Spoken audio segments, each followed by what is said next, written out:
YCP MLC Ramesh Yadav Andhra Pradesh ముఖ్యమంత్రి చంద్రబాబు నాయుడు గారిని ఉద్దేశించి చేసినటువంటి కామెంట్స్ ని ఏ విధంగా చూడాలి? మరి ఈ రోజు జరిగినటువంటి శాసన మండలిలో రమేష్ యాదవ్ మాట్లాడుతూ చంద్రబాబు నాయుడు గారిని ఉద్దేశించి కుప్పం ఎమ్మెల్యే అంటూ సంబోధించడం, మరోపక్క చూసుకున్నట్లయితే కూటమి ప్రభుత్వం అధికారంలోకి వచ్చి 15 నెలలు గడుస్తున్నా 15,000 ఉద్యోగాలు ఇవ్వట్లేదు అంటూ ఆయన చెప్పడం. అంతేకాకుండా వైసీపీ హయాంలో 1,30,000 ఉద్యోగాలు వచ్చాయని ఆయన చెప్తున్నారు.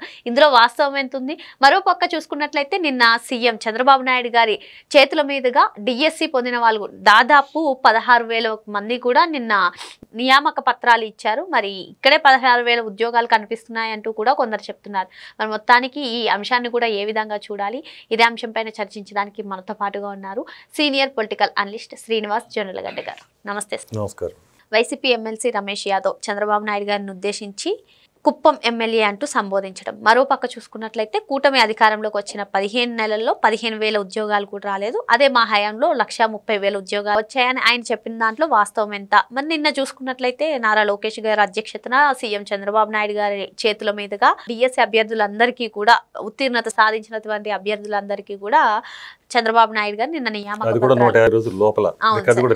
అవును సార్, అది కూడా 150 రోజుల లోపుగా, చాలా తక్కువ టైంలో. అవును సార్. మరి ఇక్కడ నిన్నే మనకి 16,000 ఉద్యోగాలు వచ్చినట్టుగా కనిపిస్తున్నాయి. మరి రమేష్ యాదవ్ చేసినటువంటి కామెంట్స్ ని ఏ విధంగా చూడాలి? ఈ డిఎస్సి అభ్యర్థులకు నియామక పత్రాలు అందజేయడం, ఈ ఉద్యోగ కల్పన ఏ విధంగా చూడాలంటారు? సీఎం సార్ కృతజ్ఞతలు అంట ప్లేకార్డ్స్ పట్టుకుని వాళ్ళు నిన్న ప్రదర్శించిందే చాలు అతనికి ఆన్సర్ చెప్పడానికి. 16,000 ఉద్యోగాలు కళ్ళెదురుగుండా, గ్రాఫిక్స్ కాదు కదా ఇది. 16,000 రికార్డు టైంలో 150 రోజుల్లో ఉత్తర్వులు ఇచ్చిన దగ్గర నుంచి నియామకాలకు లోపల అంత తక్కువ టైంలో మరి వాళ్ళ 16,000 మందికి వాళ్ళ జీవితాల్లో వెలుగులు నింపారు. కూటమి ప్రభుత్వం వచ్చిన తర్వాత సాధించిన ఒక గొప్ప ఘనతల్లో ఇదొకటి. ఎందుకంటే ఆయన ముందే చెప్పారు, ఈ మెగా డిఎస్సి మీద సంతకం పెట్టి నెరవేర్చబోతున్నాను, ఇది చాలా కాలంగా ఉన్న ఈ పెండింగ్లు ఏవైతే ఉన్నాయో ఈ పోస్టులు నేను భర్తీ చేస్తామని చెప్పేసి ముఖ్యమంత్రికి చంద్రబాబు నాయుడు గారు అంతకుముందే మాట ఇవ్వటం, ఆ మాట నిలబెట్టుకోవడం కూడా జరిగింది. ఆయన ఒక మాట చెప్పిన తర్వాత దాన్ని కట్టుబడి దాని మీద దృష్టి పెడతాడు. అందువల్లే అది వాళ్ళ కళ సాకారమైంది. సో ఇక్కడ ఈ రమేష్ యాదవ్ గురించి చెప్పాల్సి వస్తే, అతను మండలి సాక్షిగా ముఖ్యమంత్రిగా ఉన్న చంద్రబాబు నాయుడు గారిని, ఆయన ఏం ఫస్ట్ టైం ముఖ్యమంత్రి ఏం కాదు, ఇది 4వ సారి. అంటే 4 సార్లు ముఖ్యమంత్రి కంటే అదో రికార్డు మనకి ఇక్కడ.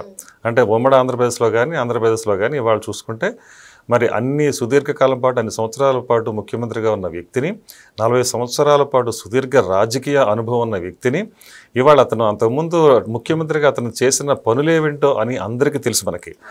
అలాంటి ఘనత వహించిన అలాంటి ముఖ్యమంత్రిని చాలా అతి మామూలుగా కుప్పం ఎమ్మెల్యే అని సంబోధించడం అతని విచక్షణ లేదు అని చెప్పడమే. అతని విచక్షణగా వదిలేయాలని కూడా అనకూడదు దీన్ని. అంటే అతని కామన్ సెన్స్ లేకపోతేనే ఆ మాట వస్తుంది. అతను ఒక వితండవాదం కూడా తీసుకొస్తున్నాడు ఇక్కడ. ఏమనంటే, అవును ఇప్పుడు మా ఎమ్మెల్యే ఎవరైతే ఉన్నారో సత్యనారాయణ గారు కూడా అదే అంటున్నారు. సత్యనారాయణ గారికి ప్రతిపక్ష నేతని కూటమి ప్రభుత్వం గౌరవించి మాట్లాడుతుంది. ఎందుకని? అతను ప్రతిపక్ష నేతగా మండలిలో ఉన్నాడు కాబట్టి. నువ్వు ప్రతిపక్ష నేతగా ఉన్నావు కాబట్టి నేను ప్రతిపక్ష నేతగా బొత్స సత్యనారాయణని గౌరవించినప్పుడు మరి జగన్మోహన్ రెడ్డిని గౌరవించకపోవడానికి కారణం ఉంది కదా. ఇక్కడ ప్రతిపక్ష హోదా కూడా లేదు. దానికోసం అతను వాళ్ళ కాళ్ళ ఎళ్ళ పెడుతున్నాడు, ఏడుస్తున్నాడు, పెడబొబ్బలు పెడుతున్నాడు, కోర్టులకు వెళ్తున్నాడు, బతిమాలుకుంటున్నాడు, బామాలుకుంటున్నాడు, అది వస్తేనే వస్తానంటున్నాడు, అది ఇస్తేనే వస్తానంటున్నాడు. ఏది అడగాలో కూడా అర్థం కాదు. అంటే ఏది పెడితే అది ఇస్తే తీసుకునేది కాదు కదా, ప్రజలు ఇస్తే తీసుకునేది. ప్రతిపక్ష హోదా అనేది అది పోస్ట్ కాదు. పోస్ట్ అంటే నువ్వు సంపాదించుకోవాల్సిన అర్హత. అది ఆ అర్హత ఎవరు ఇవ్వాలి? ప్రజలు ఇవ్వాలి. ఆ ప్రజలని తిరస్కరించారు కదా. ఎందుకు తిరస్కరించారనేది నువ్వు ఒకసారి పోస్ట్ మార్టం చేసుకోవాలి. మ్యాటర్ అంతా కూర్చుని ఒకసారి ఓ మూలగదిలో 4 గోడల మధ్యన బైబిల్ చదువుతానంట కదా, అలా 4 గోడల మధ్యన కూర్చుని కాసేపు వెక్కి ఏడ్చి ఆ తర్వాత కళ్ళు తుడుచుకుని ఎందుకు నాకు ఈ పరిస్థితి, ఈ దుస్థితి వచ్చింది అని అనుకుంటే అప్పుడు మొత్తం తత్వం బోధపడుద్ది. నువ్వు 5 సంవత్సరాల పాటు నువ్వు ప్రజావేదిక కూల్చడంతో మొదలుపెట్టి ఇంకంతా కూడా కొల్లగొట్టడం, కూల్చడం, దోచుకోవడం, ఇంకా దారి దోపిడి దొంగల కంటే అన్యాయంగా మరి రాష్ట్రంలో దేశంలో దొంగలు పడ్డారని సినిమా కూడా వచ్చింది ఒకప్పుడు. అలాగా రాష్ట్రాన్ని అంతా సర్వనాశనం చేసేసి లూటీ చేసేశారు. అంటే ఇప్పుడు ఎంత లూటీ, ఆలిబాబా 40 దొంగలాగా ఇప్పుడు వీళ్ళకి ఎంత లూటీ అంటే లెక్క కట్టలేనంత లూటీ సంపాదనే. అంటే మామూలుగా ఎదురో ఇనపెట్టెలో ఉన్న దోచుకుంటే ఒక రకం, బీరువాలో ఉన్న దోసుకున్నారో 4 పట్టు చీరలు పట్టుకెళ్ళారంటే అదో రకం. ఇక దోపిడీ అంటే ఇసుక దోపిడీయే, మద్యం మీద దోపిడీయే, గనుల మీద దోపిడీయే, బియ్యం మీద దోపిడీయే. అంటే ప్రకృతి మీద ఏం కనపడదు అంతా దోపిడీనే. ఇంత విచ్చలవిడి దోపిడీ చేసిన జగన్మోహన్ రెడ్డి ఇవాళ ప్రతిపక్ష హోదా కూడా లేకుండా ప్రజలు అక్కడ నిలబెట్టారు. అంత ఎందుకు చెప్పాల్సి వస్తుందంటే, ప్రతిపక్ష హోదా అలా లేని పరిస్థితి నువ్వు తెచ్చుకున్న తర్వాత ప్రతిపక్ష నేతగా నేను గుర్తించాలని ఎలాగ అవకాశం ఉంటుంది అనే ఆ కనీస జ్ఞానం కూడా లేకుండా ఇవాళ మాట్లాడుతున్నాడు. అంటే అతన్ని ప్రతిపక్ష నేత అంటేనే చంద్రబాబు నాయుడిని ముఖ్యమంత్రిగా సంబోధిస్తాను అంటున్నాడు. ఇక్కడ లాజిక్ మిస్ అవుతున్నాడు అతను. ఆల్రెడీ బొత్స సత్యనారాయణ గారిని ప్రతిపక్ష నేతగా గుర్తించుతున్నారు ఇక్కడ కూటమి ప్రభుత్వం. అలాగే చంద్రబాబు నాయుడు గారిని మీరు ముఖ్యమంత్రిగా గుర్తించాలి, కానీ అతను లేని గుర్తింపు మీరు ఇమ్మంటున్నారు. బొత్స సత్యనారాయణ గారు అయితే ఇక మాజీ ముఖ్యమంత్రి అని మా జగన్ అన్న అనట్లేదు. అప్పటి వరకు కూడా మేము కుప్పం ఎమ్మెల్యే అంటాము, జగన్మోహన్ రెడ్డిని మాజీ ముఖ్యమంత్రి అనే వరకు కూడా అంటున్నారు. ఏ విధంగా చూడాలి? నేను అదే అంటున్నాను. ఇప్పుడు చంద్రబాబు నాయుడు గారికైనా ఇది వర్తిస్తుంది. నిజం చెప్పాలంటే ఒకవేళ నిజంగా చంద్రబాబు నాయుడు గారు ప్రతిపక్ష హోదా లేకుండా ఆ రోజు వాళ్ళు ప్రయత్నం చేశారు. ఇప్పుడు 23 సభ్యులు ఉన్నప్పుడు, వాళ్ళ ప్రభుత్వం అధికారులు ఉన్నప్పుడు ఒక 4 5 తీసేస్తే నీకు ఆ హోదా కూడా లేకుండా అయిపోతుంది అన్నాడు. అంటే అప్పుడే నువ్వు అహంకారంతో మాట్లాడావు కదా. అంటే అది లేకపోతే అప్పుడు కూడా నువ్వు ఎమ్మెల్యేగానే నువ్వు సంపాదించుండేవాడుగా, గొప్ప ఎమ్మెల్యేని సంపాదించుండేవాడివి. దానికి ఖచ్చితంగా ఆ మాటకి మాజీ ముఖ్యమంత్రి అని అక్కడ అనమని చంద్రబాబు నాయుడు అడిగేవాడే కాదు. ఎందుకంటే అక్కడ ఎమ్మెల్యేగానే ఉన్నాడు, ప్రతిపక్ష నేతగా లేడు. కాబట్టి ఆ రోజున అలాంటి పరిస్థితి వచ్చి ఉంటే ఖచ్చితంగా దాని గురించి అతను క్వశ్చన్ చేసేవాడే కాదు. ఎందుకంటే అతనికి రాజ్యాంగం తెలుసు, విలువలు తెలుసు, చట్టం తెలుసు, ఈ రాజకీయ సూత్రాలు అన్నీ తెలుసు. కాబట్టి ఆయన క్వశ్చన్ చేసేవాడు కాదు. కానీ మీరే వితండవాదం చేస్తున్నారు. ఇక్కడ మీరు లేని దాన్ని మీకు కావాలని అడగటం, కోరటం, అది రాకపోతే అలగటం, ఇవన్నీ కూడా ఇది ఒక రాజకీయ రకమైన దురుద్దేశపూరితమైన భావ ప్రకటనలు. ఇవన్నీ కూడా అంతకుమించి ఏం లేదు. ఇక్కడ బొత్స సత్యనారాయణకి ఆల్రెడీ గౌరవిస్తున్నారు. ఆయనకి లేదు కాబట్టి అర్హత, ఆ ప్రకారం మాట్లాడుతున్నారు.